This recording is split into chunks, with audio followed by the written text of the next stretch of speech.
Hey y'all, and welcome to the Steward's Ledger, where we budget with purpose and live with joy. I'm Alicia, a wife, mom, teacher, and now your budgeting bestie, walking this faithful finance journey right alongside you. On this channel, we are on a mission, y'all. We are on a mission to get out of debt, to build wealth, and to honor God with our money.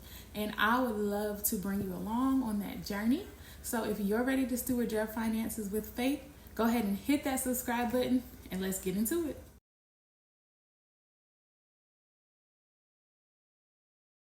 All right, y'all, so welcome to our July monthly budget setup. It's a new month, y'all. That means we have a fresh start, fresh opportunities, new numbers, all of that. And we're getting ready to steward this month's money. As I said in the last video, we will be having to fully fund our emergency fund again because we did have to dip into it. And so we will be focusing on that for the month of July. And so I do want to start on this page here really quick to show you all. Right here, I had to add our mortgage. I did not realize until someone pointed out to me in the last video, I didn't even include our mortgage in this. It didn't mess us up because I also write it down in my planner. And so I did see it. It has been paid, everything like that. It just wasn't accounted for in the monthly budget. So thank you. Shout out to you for letting me know and for watching my video to let me know that I did not include it. So we do have that included there. Just a little side note again. Also, if you want to use this spreadsheet, it is down in the description. I try to put all of the links to all the tools that I use in the description below, so you can grab that down there. Let's head over to the July budget screen. And for July, our top priorities, top goals are to rebuild our $1,000 emergency fund, to save towards our trip for Maryland because it actually got moved up to September. So we do have to start saving for that now. And it got moved up to September because my niece is getting married and I want to go to her wedding. So we're going to go in September instead of November. And then I want to actually start cash stuffing. In the last video, I told you all that I did not cash stuff in June. I want to start cash stuffing in July, so I'm going to make sure that I do that. And we're going to stick to the budget, stick to the cash that I stuff so that we don't overspend, because I do believe we overspend in June. But we will see when we do our June closeout, because I'm actually doing this video before June is over to go ahead and have July set up as you should. You should be doing the next month's budget in your current month. So we are doing July's budget at the end of June, how we're supposed to do and how we should have done June. Once June ends, I will do the June closeout. So we have about 4 or 5 more days in June, according to our paychecks, because we get paid on June 26th, but that check goes towards July. So I'm going to close out June before that check, if that makes sense.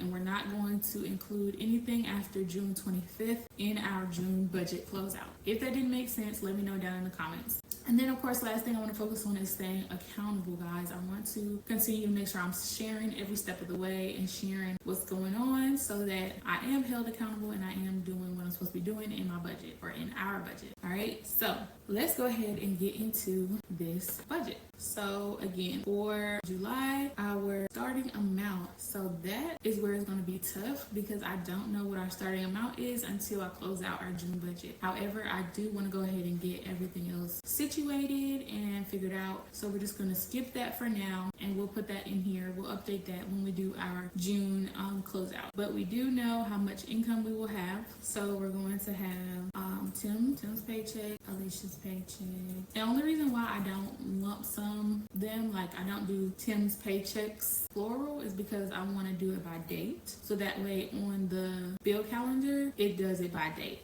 And it doesn't show as if we're going to get a lump sum on the first paycheck date. I'm not expecting any bonuses to come, but hey, if it comes, we'll add it. And so yeah, Tim will be paid on June 26th. I will be paid on June 30th. Then he will get paid again on July 10th. And I will be paid again on July 15th. Oh, and then we have one more on July 24th. This is what we call a magic month. We have 5 paychecks in the month of July. That's when we have our magic month. And so this should be a great month to help us with all of our goals and stuff. So Tim's paychecks, we usually budget about $25.63. For mine, I'm gonna start budgeting $18.53 because my last in June it was actually about about $3 less than it usually is. And so I'm just going to budget that $3 less so that we're not, budgeting more than we are going to get. All right.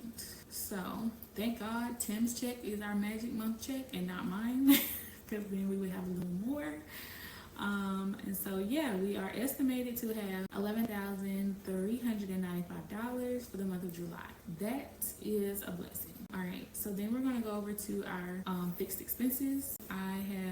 We have Xfinity. So again, because we have a check that comes at the end of June, like kind of like more towards the middle end of June, this paycheck is going to cover some June expenses, but this check is mostly covering early bills and transactions that we have to make in July, because our first July check doesn't come until July 10th. So we have Xfinity due on 6/28, and that's $95. Then we have piano lessons. Last time I included this as a variable expense. This time I'm going to include it as a bill just to make sure it definitely gets paid. And that's due on 7/1, and it's going to be 3/20 or 4/25. I did not know that people could not come to my house and park on the street between 6 a.m. and 6 p.m. So my piano instructor got a $50 ticket for parking on the side of my street during those times. So I'm going to add that into the amount that I pay for my piano lessons, just because I feel like that's the right thing to do. So next we have water, which is 7.2, and that's going to be estimated to be $50. We don't know how much it's going to be. Hopefully it's not more than $50, but usually it's around $50. So then we have our security, which is $43.22. Oh my goodness. I wonder if y'all were screaming at me like, girl, that is not right. So okay, let me go back because I think I messed up the formatting. Okay, there we go. So we're gonna say Vivint and 714. There we go.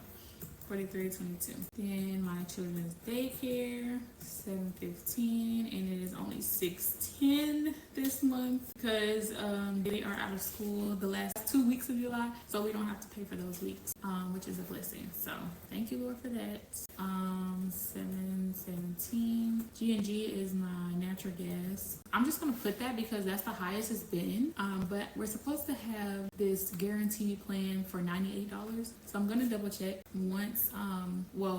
It should have already come out for June, but I don't think the statement for July has populated yet. So once it populates, I'm gonna see if it's $104.76 or if it's the $98. That might be including like taxes and fees or something. So that might be what it is. But last time we had a guaranteed plan for $95 and it was $95. So I'm gonna see once the statement populates if it's going to be almost did it again, if it's going to be the $104.76. I think I'm doing it like that because in my planner it's written date first, but I need to write it bill first and not date first. 7/22, and I'm gonna estimate that to be 115 because this last month in June, this month, it was 113, but usually it's like less than $100, but I'm just gonna take it to 115 so that we're not guessing under what it actually is gonna be.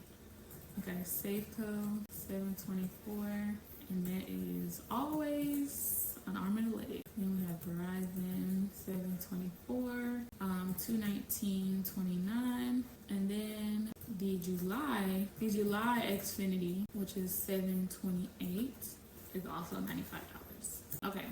So those are our bills for July. I'm just gonna go double check subscriptions because in my planner they were in together. So I do have another vidIQ, so I'm gonna add vidIQ over here. It's not gonna be under subscription because it's only gonna have July subscription, but the June vidIQ, it falls after, it comes on June 30th, which is, this check will pay for it. So I'm gonna put it up here just to make sure that I mark it off. And it's $8.99. All right, so it's there and here because it will be paid on June 30th and July 30th. All right, so we have vidIQ, then we have Kindle on the 2nd, then we have Apple Storage, Planet Fitness, ChatGPT, Apple Care, and then another vidIQ. All right, next I'm going to go over to our debt, and again we have 2 Capital One payments because it falls on June 28th, which is after this paycheck. So I'm going to put it here, capital 1, and it comes on June 28th, and it is $17.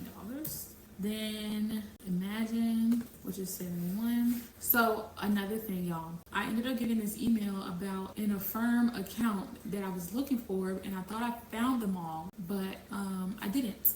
And so I have another one, so I actually have to add that. And I'm just going to change Indebted to Affirm for, actually no, what I'm going to do, keep that like that. It's only a one-time payment, so I'm just going to do it like how I did the other one and put it over here. So Affirm, but I am going to pay it on the 8th. It's going to be $127.67. I'm going to go ahead and just pay that whole one off. And then over here is going to be Indebted, which is the other Affirm, and that one's going to be $125. Okay, and it's going to be on 7/8. Then next would be, oh wait, no. Sorry, y'all. Let me go in order by date.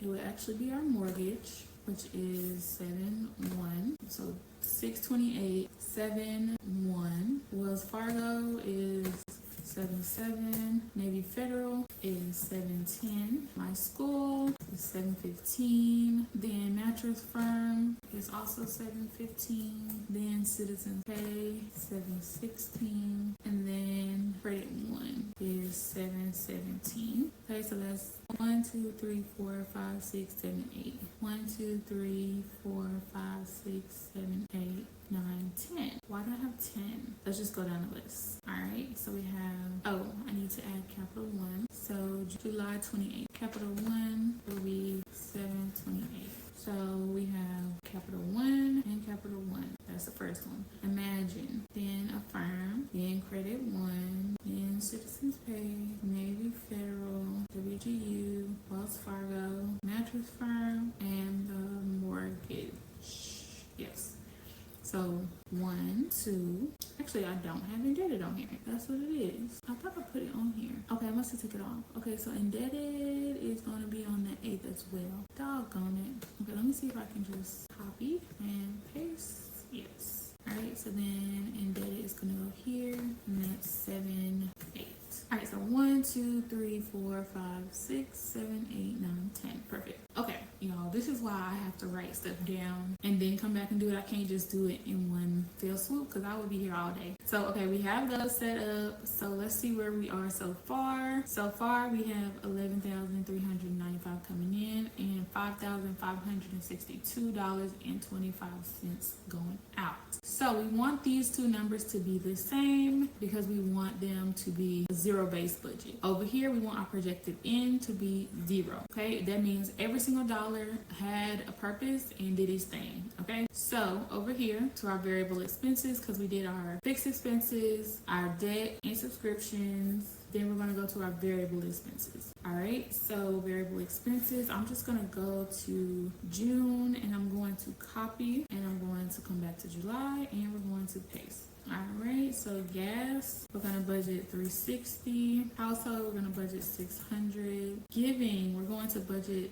$1,240. And that's 10%, which would be $1,139.50. And we rounded up to the nearest dollar. So $1,140. So that's what that is. And then our monthly giving budget, like to give to other people, is $100, which is $50 each. So that's how we got $1,240. All right, spending is $200. Eating out is $200. Only reason why I raised eating out is because we did horribly last month, as you could see. And of course, you'll see this on our closeout. Eating out was $335. So hopefully I can give us, $100 more and we can, meet in the middle, because I don't want to spend $300 on eating out. I would really like to spend more on cooking and groceries and stuff, but yeah, so miscellaneous is going to be $50 because we really don't do that much stuff that we're not accountable for. The only thing we always seem to have to do without budgeting for is like parking, paying for parking if we go hang out with our friends or something. A couple that we hang out with, they live like in the midtown, downtown area, so we usually have to pay for parking in order to visit them, and so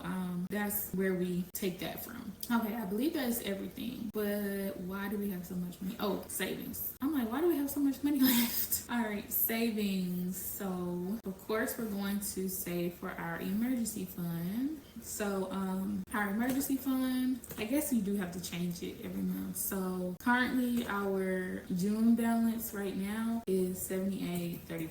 So yep, that's $921.66 that we have to put in our emergency fund, and so we will be putting $921.66. It's going to be due by the end of the month, just because we don't know exactly when we'll put it in there, and if we'll be taking it from each check. We will work that out when we do our paycheck budget. So that is that. All right, and then we're going to do our travel fund. We need to actually change that as well. We want to have $2,600 in there, and I want to have it by, again, July 31st. Have that out of the way. So that's the full $2,600. Where does that leave us? Too much. Okay, so we calculated like our flight, rental car, and hotel, and it came out to be like $1,600 and some change.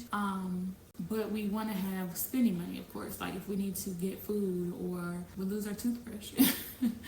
But anyway, so yeah, if we want to do some little things when we're there, of course, if we want to get a gift for the wedding and stuff like that, all of that is going to come out of this fund. And so that extra like $400, $500 that we're trying to get in there is going to be for that.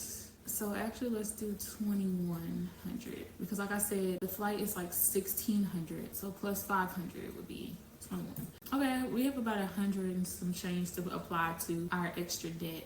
I will say I wish there was a place. Maybe I can make it a sinking fund to do the debt snowball, because I can't apply extra debt here because it has the amounts automatically.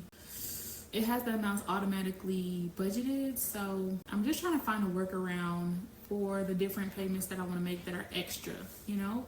So I might do a sinking fund for the debt snowball and just put that money in there. And then maybe we can like build up a debt snowball, you know, savings. But I feel like there will be no point in that if we're just paying it each month. So I don't know. I think I'm going to do a variable expense. That's what we'll do. Okay, so we'll do the debt snowball as a variable expense because it will change. We have $161.09 left. So that's going to be paid by July 31st. $161.09, and that should give us our zero-based budget, y'all. Yay! So yeah, we have our zero-based budget and everything is allocated for. So I will be going to the bank to get out. I'm trying to think if I want to make sinking funds. I think we're going to keep our sinking funds digital, but I'm going to have like placeholders in a cash envelope for our sinking funds. And then I may have like the real, like maybe have $2,000 placeholders and then a 100. I don't know. I think I might have placeholders for our sinking funds and then keep it digital. So I will be going to the bank for $2,800. Nope, that's not right, because we have giving and we pay our tithes digitally through like our Zelle. We Zelle it to our church's account. So we're gonna get out $100 there. So subtracting $1,140, I can. So we have 281109, and we're going to subtract minus 1140. Okay, so we're gonna go to the bank, and this is gonna be digital as well. So let me subtract that also. We're gonna do minus 16109 equals. Okay, so we're gonna be going to the bank for $1,510. Y'all, that's gonna be a fun cash stuffing. That's gonna be fun. All right, so I'm kind of nervous about having that much money on me in cash. So I'm gonna figure that out some kind of way. There we go. So once I figure out what our balance is going to be at the end of June, I will put that in there. But right now we have our income. We have a 5-week income this time. We have our fixed expenses or bills plus those extra payments in from the June. And then we have our sinking funds here. We have our totals. Do you guys want me to tell you the totals? Okay, so income is $11,395. Fixed expenses, $2,458.28. Our sinking funds, $3,021.66. I'm thankful we are saving, y'all. Our subscriptions, $79.51. That's a lot for subscriptions. That might change. Debt is $3,024.46. Of course, we're not doing investments. And then our variable expenses, as I said, are $2,811.09. But we're only taking out $1,510 to do cash stuff in. So I'm excited for that, y'all. So we have our zero-based budget and we're all set for July. All right, y'all, so that is our July monthly budget overview. I'm super excited for this month. It's really, truly a new beginning, I think, for the channel, because even though I started in June, like I said, I did cash stuff in June and all that kind of stuff. So this month is like the real starter month where we're doing all the things, cash stuffing, budgeting, and saving, all the things. And so I'm really, really excited for that. Budgeting this way is really helping us to break the cycle of living paycheck to paycheck, and it helps us to build a life of financial peace 1 month at a time. So I'm so excited for this journey. Thank you guys so much for being on this journey with me, and for watching and supporting and commenting and interacting and all of that. I really, really appreciate it. You just don't know. Again, if you want the spreadsheet that I use, look down in the description below. Shout out to Baddies and Budgets for creating such a clean and powerful tool, because it's top tier, y'all. It has some things here and there that I would tweak, but overall it really gets the job done and make sure that we have a plan for our monthly budget. So I love it. I think you should grab it down from the description below. But yeah, guys, that's it. So I thank you again so much for watching. Don't forget to like, comment, and subscribe. Share with a friend if this blessed or helped you in any way. And I'll see you all in the next video. Let's keep budgeting with purpose and living with joy. Love you.